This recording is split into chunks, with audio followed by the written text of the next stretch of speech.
a gente começando aqui, no capítulo 13, é um capítulo que faz a gente pensar bastante, né, nos nossos pedidos, nas nossas responsabilidades, naquilo que a gente tem direito de pedir o que a gente quiser, mas que é necessário ter merecimento, fazer a nossa parte, né? E o André Luiz mostra bem isso nesse capítulo, em que a primeira reflexão que a gente faz aqui é que ele já está no hospital há bastante tempo. Ele comenta de pessoas que estão doentes, que ele continua escutando as pessoas sofrendo, chorando, gritando, né? Mas ele já mudou o campo mental dele. E a gente vê mais uma vez que a morte não existe. O que ele sentia enquanto encarnado, ele continua sentindo enquanto desencarnado. Ele era um homem que trabalhava demais. A gente sabe que ele era Carlos Chagas, não foi um homem estudioso, um pesquisador, um cientista, um médico, uma pessoa de muito talento, de muitas conquistas. Ele morreu, ele estava sentindo saudade daquela energia, daquela endorfina que ele tinha, né? Ele estava com o desejo de voltar a trabalhar. Agora, uma lição importantíssima. Além dessa de que a gente morre e continua sendo aquilo que a gente sempre foi. É que a gente vai ver que os talentos que ele carrega junto com ele não são talentos suficientes para que ele possa trabalhar como médico. Isso faz a gente refletir bastante, porque a gente aqui na Terra se preocupa tanto com os títulos acadêmicos, a gente se preocupa tanto com os títulos de trabalho. Não, eu quero ser diretor, não, eu quero ser vice-presidente, não, eu quero ser isso, eu quero ser aquilo, eu quero ser médico, eu quero ser engenheiro. A gente sonha com algum certificado, com um cargo que tem um peso grande. E aí, o que acontece? Esse homem, ele desvendou a doença de Chagas. Ele trabalhou com Albert Einstein. Ele chega lá no plano espiritual e ele fala: eu não tenho condição de servir nem como mais simples enfermeira. Eu vou repetir. Esse homem que mudou a trajetória na Terra, ajudando milhares de pessoas a conseguir vencer uma doença complicadíssima como a doença de Chagas, ele chega no plano espiritual sem a condição primária de ser um simples enfermeiro. Então, isso faz a gente repensar sobre as nossas prioridades aqui na Terra. Como é que eu estou gastando o poder? Onde é que eu estou colocando os meus ovos? Em qual cesta? Na cesta da vitória imediata aqui na Terra, dessa vitória que nos enche aí de autoestima, muitas vezes de vaidade, de importância, de orgulho, enquanto aqui na Terra, mas quando a gente passar para o outro lado, vai ficar tudo aqui? Ou a gente está colocando os ovos em outros tipos de talentos? Talentos que muitas vezes não são respeitados, valorizados no mundo, mas são esses talentos que vão fazer a gente ser feliz no plano maior, no plano espiritual. Mas então, esse começo do capítulo, eu acho que já tem esses dois aspectos importantíssimos. Um é: morte não existe. A gente continua sendo o que a gente é. A outra é esse aspecto dos talentos. E a terceira, na verdade, tem uma terceira, que eu acho o trabalho, né? Esse gosto pelo trabalho. A gente lembrar que o trabalho é lei divina.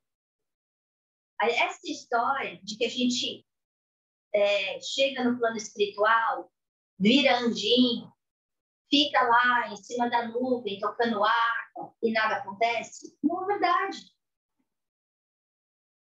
A gente vê esses espíritos mais evoluídos, super, duper evoluídos, muito mais do que a gente consegue entender, como Clarence, que é um ministro do nosso lar, em que ele é ocupadíssimo. Ele preenche as suas horas, ele começa antes de todo mundo, ele termina depois de todo mundo. O próprio governador não tira férias. Então, se o trabalho tem um significado importante aqui na Terra, ele continua tendo significado no plano maior também. Jesus falou, Deus trabalha sempre. Deus está sempre criando. A gente não consegue imaginar Jesus como governador planetário, olhando para a Terra, vendo todos esses sofrimentos que a gente está passando ultimamente, desde guerras, crises políticas, atentados, crimes hediondos, como a gente tem visto acontecer aqui nos Estados Unidos. E está lá sentado, escutando ar. Impensável. Esse homem que ajudava o mendigo, que ajudava a mulher que estava em Moai, que ajudava o leproso, como é que Jesus, sendo esse irmão mais maduro, melhor do que nós, ia conseguir ficar em paz, sem fazer nada, sabendo de todas as tormentas e todos os sofrimentos que a gente está passando. Então, essa figura de linguagem alegórica, que a gente aprendeu muitas vezes no catecismo, vindo aí de escolas católicas, de que ou a gente vai para o céu e a gente fica com os justos e fica lá escutando música, ou a gente vai para o inferno, ou vai para o purgatório, isso não existe. E a gente tem que parar esse paradigma. Primeiro que se a gente estivesse no céu, nenhum de nós aqui na Terra ia poder entrar. Porque todos nós temos uma causa, uma conta devedora. Senão a gente não ia estar num planeta de expiação e provas. A gente já está num lugar muito mais evoluído. Então a gente morre, continua sendo aquilo que a gente sempre foi, com os mesmos valores, com as mesmas conquistas. E é por isso que a gente tem que educar os nossos gostos, educar as nossas virtudes, modificar os nossos hábitos, transformar, usar essa oportunidade da reencarnação para nos transformarmos. Né? Aí ele fala, agora, porém, recordava os 15 anos de clínica, sentindo um vazio no coração. Mas aqui, os médicos espirituais têm uma técnica diferente. No planeta, eu conquistei o meu direito nos livros e nos títulos.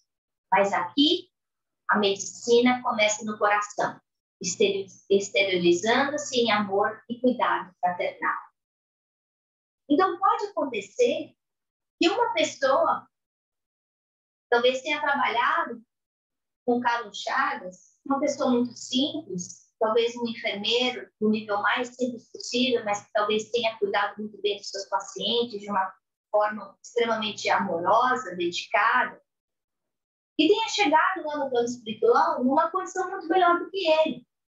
André Luiz sofreu no umbral, sofreu anos no umbral, como a gente sabe, chegou como doente no nosso lar, necessitado, chegou como tutelado de Clarencio, a pedido da sua mãe, porque senão ele teria ido para o Ministério da Regeneração, em vez de ter ido para o Dalcídio, para um lugar muito mais complicado, mais complexo, porque ele não tinha despertamento consciencial. E é isso que ele está percebendo aí.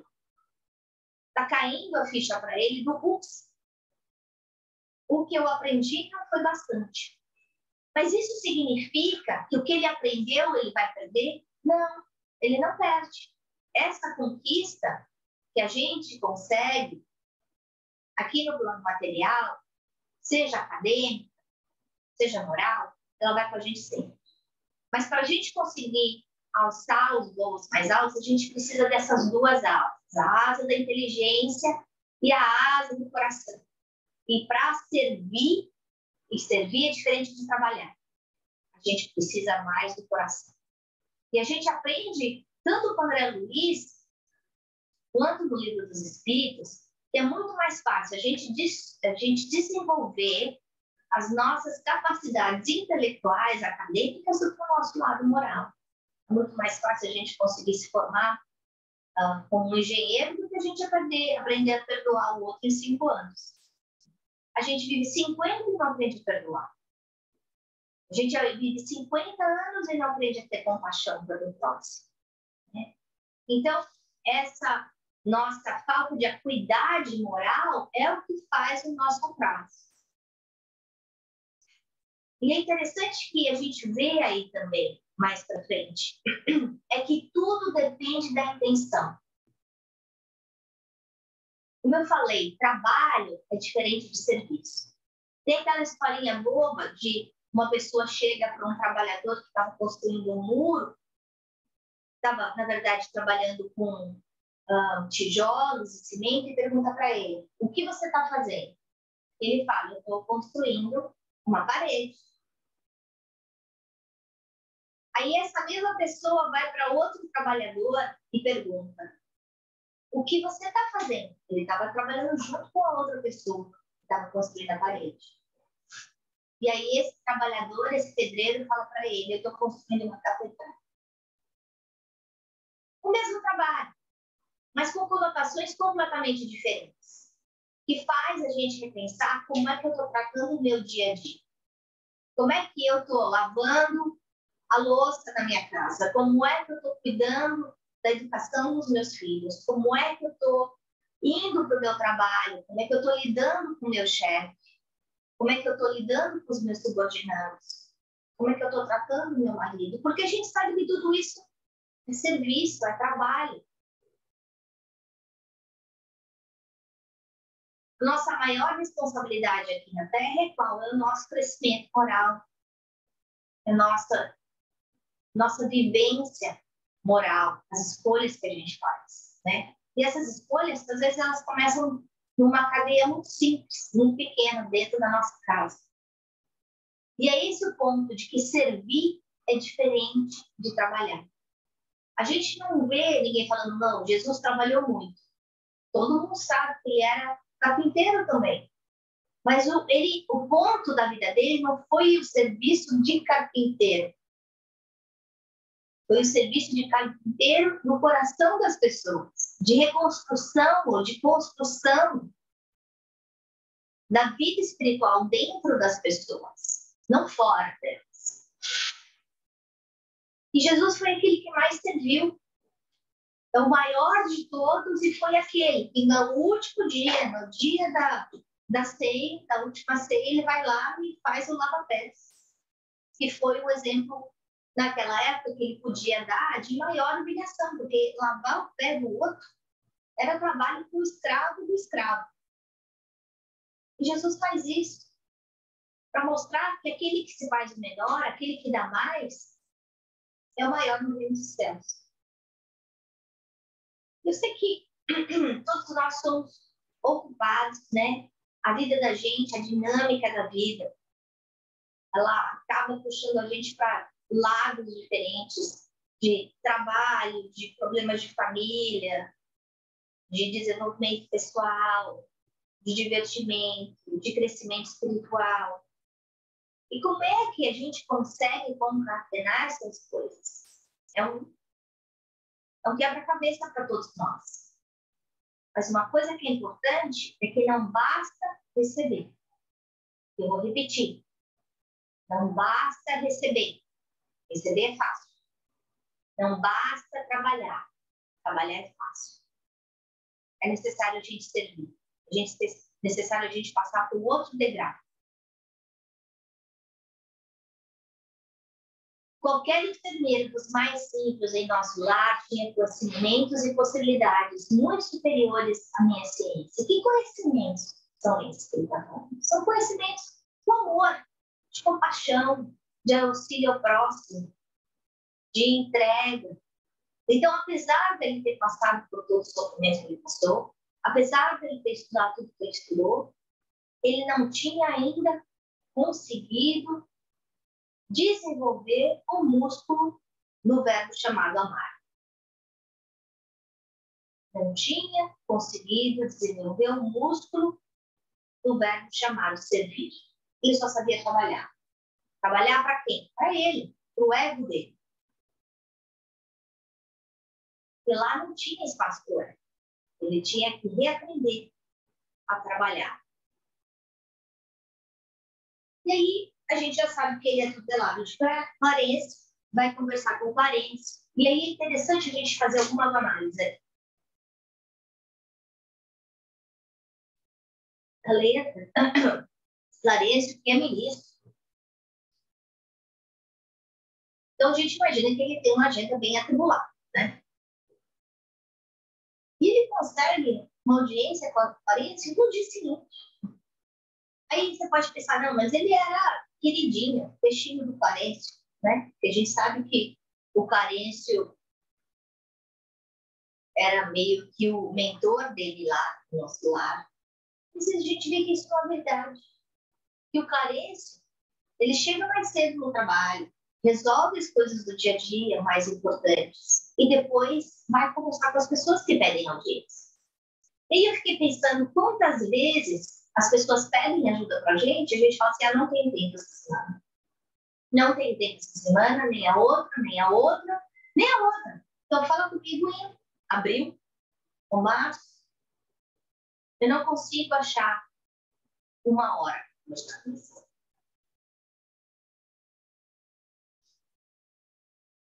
E aí a gente vê a diferença das prioridades, né? Porque parece que não está trabalhando, parece que está servindo. E uma parte do serviço dele é auxiliar aqueles que estão aqui, sabem menos, que precisam de mais ajuda. Mas ele faz isso de uma forma inteligente.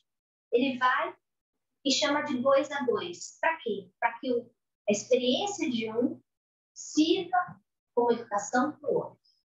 E também para mostrar que não existe privilégio. Não. Aquela pessoa pediu a mesma coisa que eu, conseguiu, e eu não consegui. E aí, numa conversa de 2 a 2, a gente vê em cartas abertas que não existe segredo, né?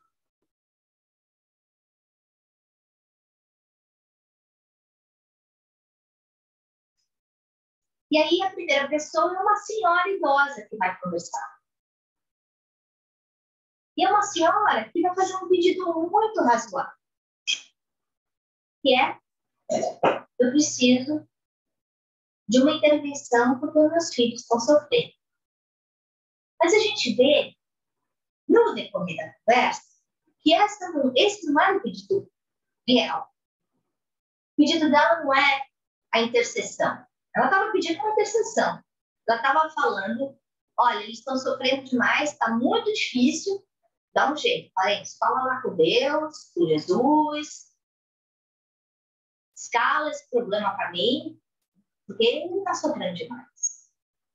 E ela se perde nas emoções, né? E a gente vê outro ensinamento, Clarencio, dentro da sua pureza moral. Ele escuta com compaixão, mas ele não se altera. Por quê? Porque ele está vendo que ele precisa educar aquela pessoa que está lá. Ela está vendo um pedido que não é um pedido razoável. E ele vai ter que colocá-la no lugar dela. Mas ele não faz isso gritando, brigando. Ele fala, filho. Fala, me conta. E ele não se altera. E aí eu fiquei pensando quantas vezes, né? A gente, quando já está escutando o outro falar e a gente sabe que é bobagem, a gente já corta no meio, né? Já quer fazer o fast forward, acelerar. E falar, não é bem assim. Não, ele deixou. Ele deu linha para ela falar.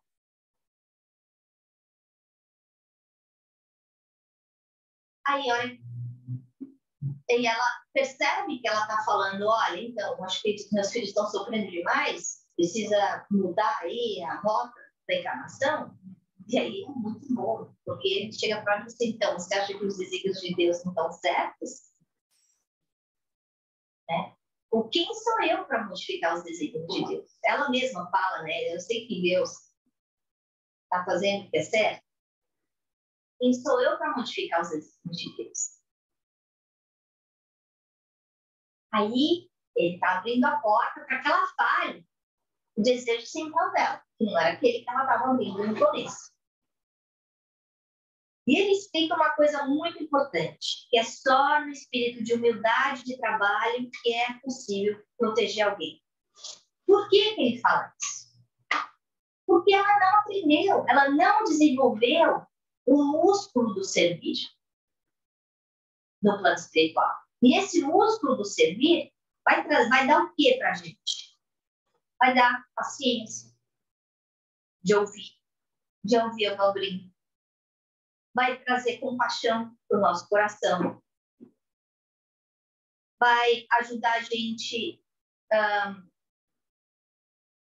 ter merecimento para conseguir ajuda daqueles que sabem mais do que nós.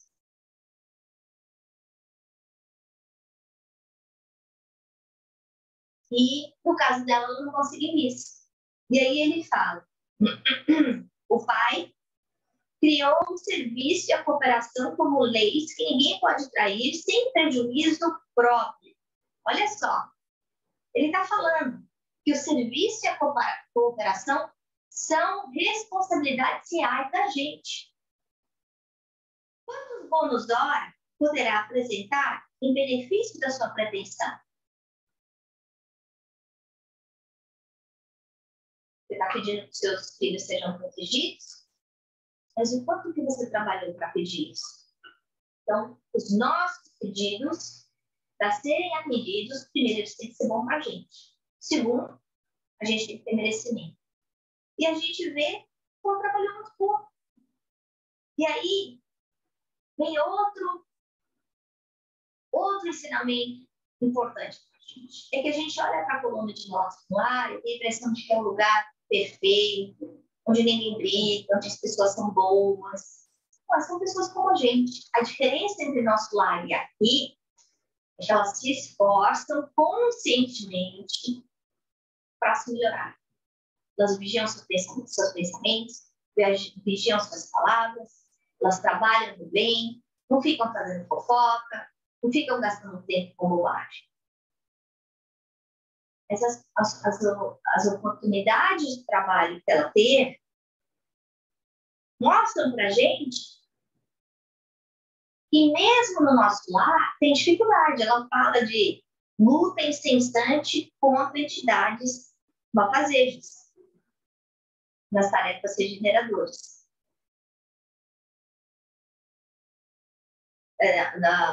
No Ministério da Comunicação.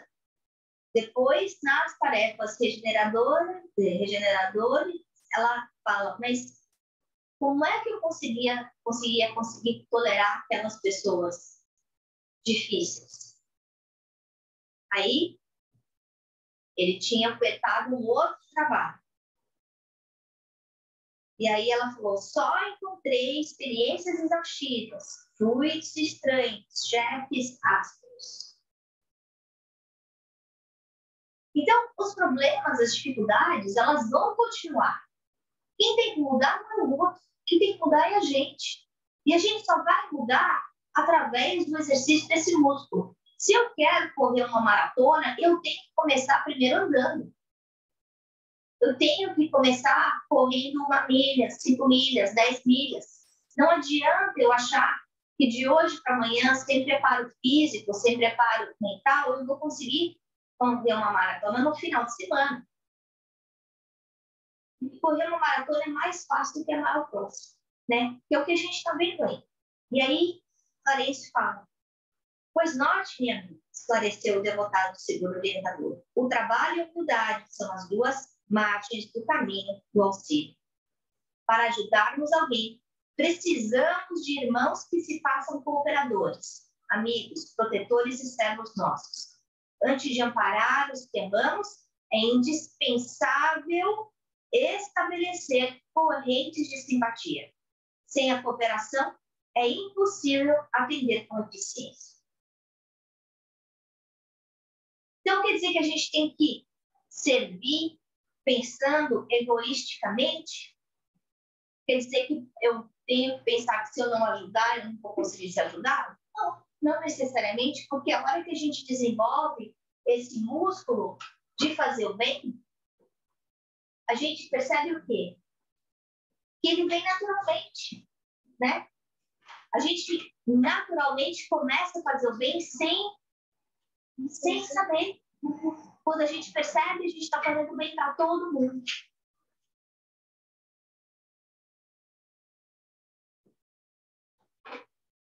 Bom, então, para a gente encerrar o nosso estudo de André Luiz dessa noite, eu tinha colocado 3 coisas para a gente repensar. Primeiro é o trabalho como lei divina. Trabalho como oportunidade de serviço, de crescimento próprio, né? Que fala que se a gente não aprende a trabalhar, como é que a gente vai aprender a suportar as pessoas que são difíceis? Enquanto a gente ficar criticando aquele chefe duro, a gente vai continuar encontrando chefes duros. Enquanto eu não aprender a amar e respeitar minha esposa, meu marido, eu vou continuar tendo problema nos meus casamentos, no meu casamento. Seja nesse casamento, seja no casamento futuro. A outra coisa que eu queria comentar com vocês é em relação ao bônus hora. Que a gente fala aí desse bônus hora, que seria o pagamento que é feito no plano espiritual, mas esse bônus hora, na verdade, ele acontece desde agora. Esse merecimento eu já conquisto desde agora. Quando eu faço bem para o outro, na verdade, eu não só estou ajudando aquela pessoa, como pessoas que convivem com aquele indivíduo.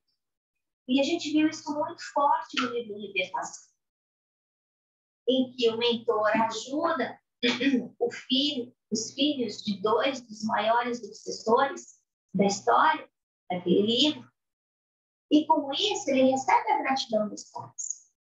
Então, aquele velho dito de que a gente adoça a boca do filho, dá mel para o filho e adoça a boca da mãe, é verdade, né? Então, se eu estou fazendo bem para a Letícia, a mãe da Letícia vai ser grata, a avó da Letícia vai ser grata. E é esse merecimento que vai transportar a gente para um nível muito mais alto do que de moralidade, de paz, e que vai ajudar a gente a se ajudar também.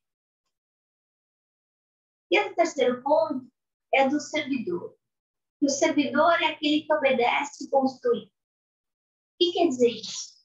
Que através do serviço, através desse exercício de humildade, eu vou estar me melhorando.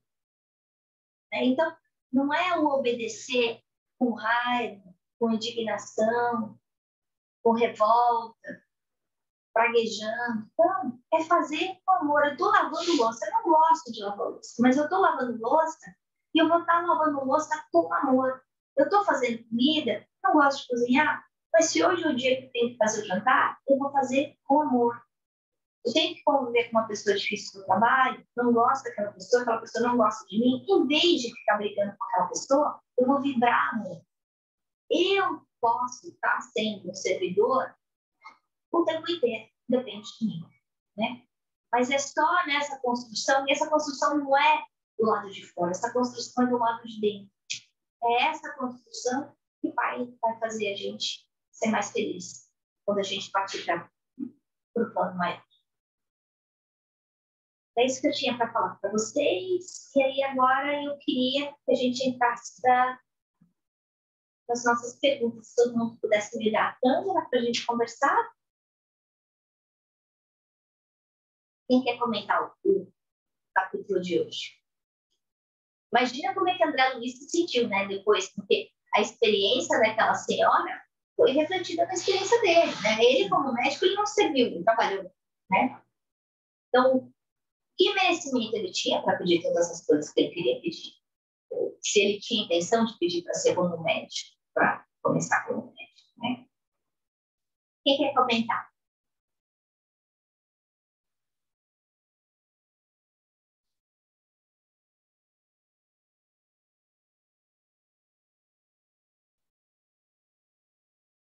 Alguém na sala quer comentar?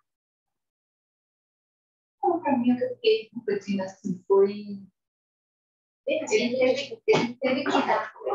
Ele teve que dar um primeiro passo de humildade, né? Que foi pedir ajuda para o Clarencio. Uhum. Então, esse já foi o primeiro, assim, que você tinha falado no início, né? Todos os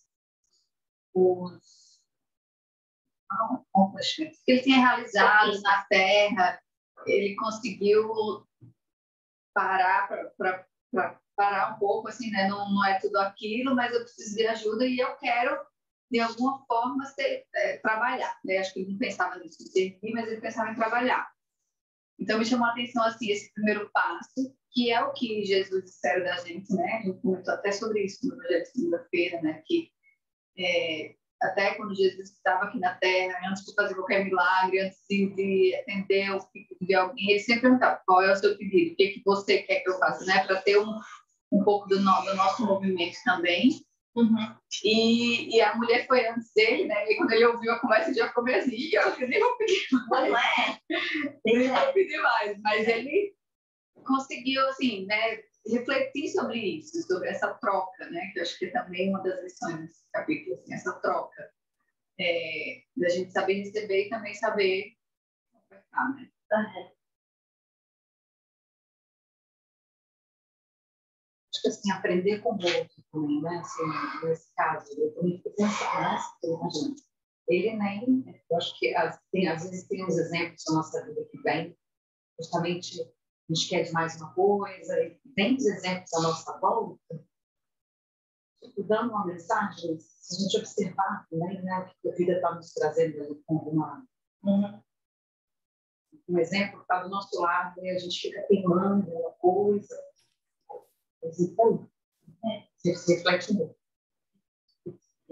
Todas as experiências que vêm têm o objetivo de ensinar alguma coisa para a gente. Muitas vezes a gente está surdo e cego e não está enxergando aquela lição que a gente precisa receber, né? Mais algum comentário?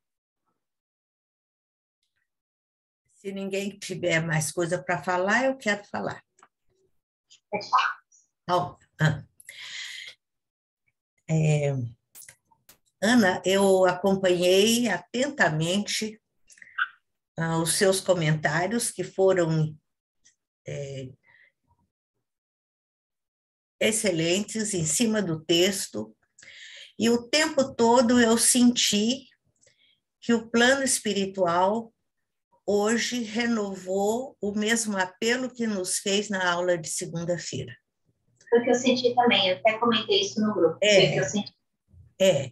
Então, mais uma vez, nós temos que tomar consciência de que não podemos deixar de trabalhar em nosso benefício, em benefício do semelhante, né?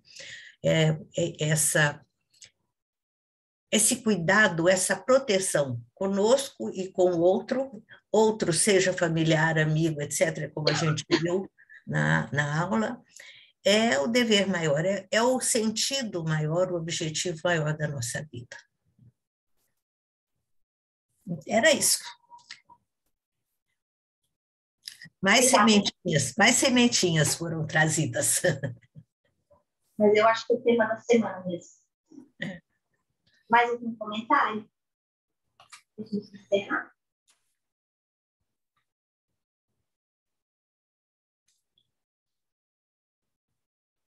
Tá bom. Então vamos agora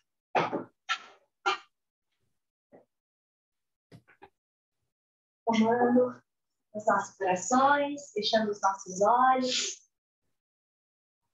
elevando o nosso pensamento até Jesus, nosso mestre, até a equipe de André Luiz, de Emmanuel, que estão aqui conosco, sabemos que não estamos sós. Pedindo a eles que nos auxiliem a servir, nos auxiliem a aprender a sermos aqueles servidores simples, mas abnegados. Aqueles servidores com quem eles podem contar de dia e de noite, durante nosso sono e durante a nossa tarefa aqui no plano material. Jesus, faz de nós instrumentos do teu amor onde quer que estejamos. Dai-nos olhos de ver, ouvidos de ouvir.